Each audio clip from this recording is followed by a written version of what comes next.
তার বিপক্ষের একটি দল বাংলাদেশ আওয়ামী লীগ, যার স্বাধীনতা ঘোষণা করার কথা ছিল, যাদের মুক্তিযুদ্ধের অংশগ্রহণ করার কথা ছিল, তারা সেই দিন মুক্তিযুদ্ধে অংশগ্রহণ করে নাই।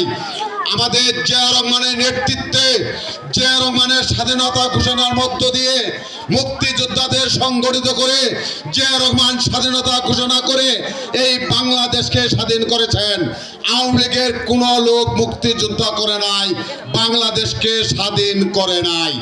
এই জন্য জিয়া রহমান বাংলাদেশকে স্বাধীন করেছেন এবং জিয়া রহমানই বাংলাদেশের স্বাধীনতা রক্ষা করেছেন।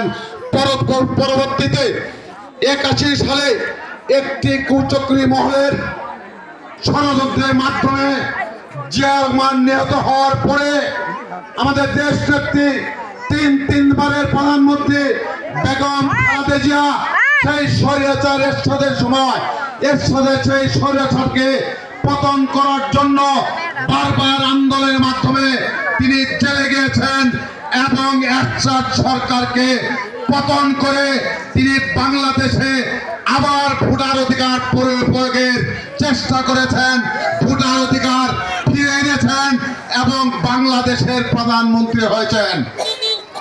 তারা ধারাবাহিকতায় আজকে আমাদের সামনে